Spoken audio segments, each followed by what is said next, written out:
Sí, hola, bé, bàsicament la Fundació Jaume III, com bé saben, és una fundació que va néixer fa 2 anys,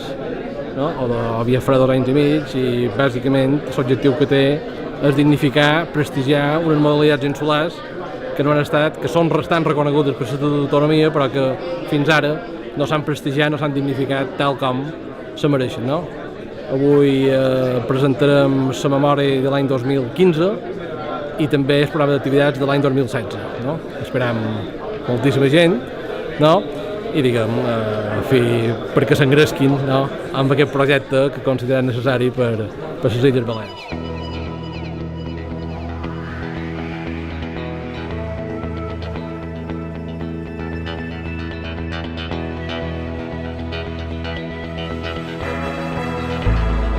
Bueno, com podeu veure,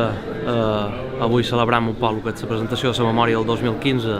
de la feina feta per la Fundació Jaume III el 2015 en defensa dels mallorquins i les modalitats insulars, i, a més, el més important encara, la presentació de què volem fer enguany el 2016 per defensar els mallorquins, menorquins i vicenc a tot Balears enguany, perquè, a més, aquesta és un pot la importància d'aquest acte, no? La novedat és que la Fundació, juntament amb el Foment Cultural de les Illes Balears, s'expandirà aquest 2016 a totes les illes, a Menorca, Mallorca, Eivissa i Formentera, i per tant aconseguirem un poc aquesta fita, o hem d'aconseguir, perquè encara no està fet, aquesta fita de que totes les illes vagin juntes, que és al final el nostre objectiu, i evidentment anar tots a una per defensar la nostra cultura i la nostra llengua d'aquesta injustícia que patim, no? D'haver d'aguantar que s'ha mostrat d'ignorants per defensar la llengua dels nostres avis i predins,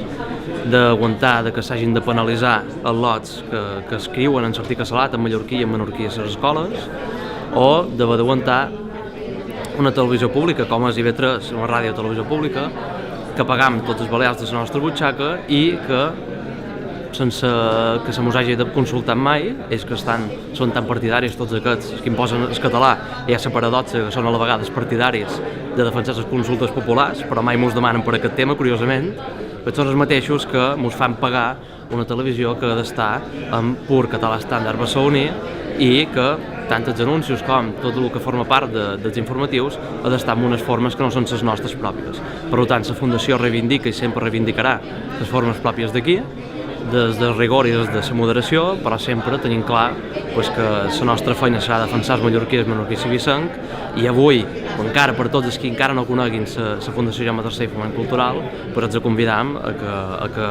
mos segueixin a les xarxes socials, la pàgina web jaumetercer.com que tenim, que actualitzam a diari, i us animam a que si sou partidaris de la defensa dels mallorquins, menorquins i vicenc i de que la nostra llengua, la nostra cultura balear no es perdi, us heu de sumar, us heu de fer socis de la Fundació Jaume III, i el més important per nosaltres és que us fagueu membres dels voluntaris, us fagueu de les taules, que envieu cartes al director protestant per la imposició del català estàndard,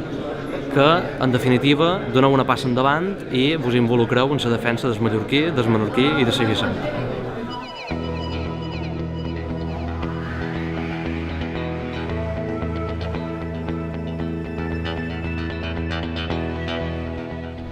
En primer lloc, gràcies per venir a la presentació de la memòria de la Fundació Jaume III de l'any 2015, tot el que ha fet l'any passat, i en el programa d'activitat d'enguany de l'any 2015. No? Evidentment no és una memòria, és un resum de la memòria. Ja me perdonaran moltes persones de les que hi ha aquí. Sí,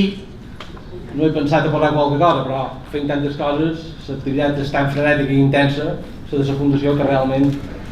és complicat en recordar-se'n de tot. No? Quasi la millor memòria seria agafar la pàgina web i veure tot el que feim dia a dia. No? Però bé, en tot cas, per tant, una vegada més, agrair tant als donants com als simpatitzants, com al públic en general, periodistes, que heu vingut aquí en aquesta presentació, en aquest acte, que no és obligat, perquè nosaltres som una fundació, una entitat sense ànim de lucre, però nosaltres sempre hem considerat que és molt bo incorporar aquells elements de l'empresa privada, com és la rendició de comptes anuals, encara que, com dic, no estiguem obligats, no? Més que res perquè els nostres donants puguin estar informats de tot el que hem fet, que moltes vegades no arriba a les seves orelles tot el que fem, i el que volen fer de cara a enguany.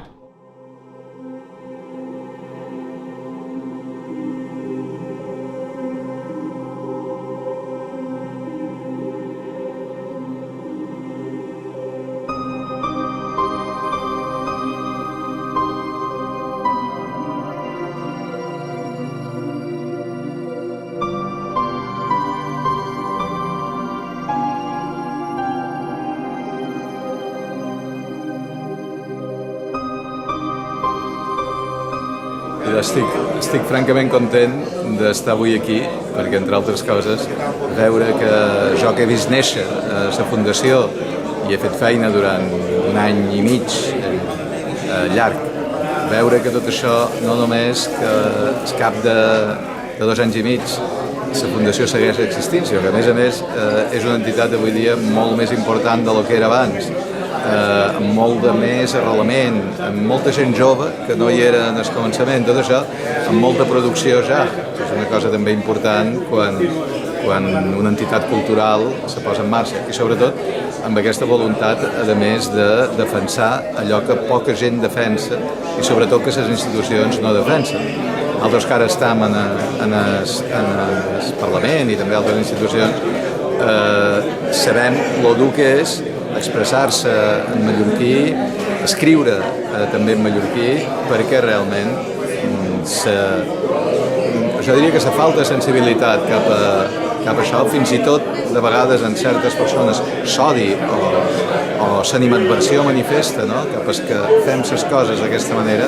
és notori, no? Però bé, igual que s'ha dit aquí avui, que hem de seguir i que això no pot aturar, nosaltres en el Parlament i a les altres institucions on estan també seguirem i no aturarem. Per tant, en tot cas, enhorabona i molt d'anys a la Fundació Jaume III. Només volia encoratjar a la Fundació Jaume III a seguir amb aquesta feina que estan fent per tornar a dur un pot de dignitat de la nostra llengua, una llengua que pareix que només pugui ser emprada en registres col·loquials, com va dir un lingüista quan xerrava de segon què, se posava el frac, és a dir, el català estàndard, i quan xerrava la seva gent o xerrava a casa seva, se posava el mono de feina, que era el mallorquí. Jo crec que hem de recuperar aquesta dignitat que té la nostra llengua, tan antiga, tan rica i tan guapa.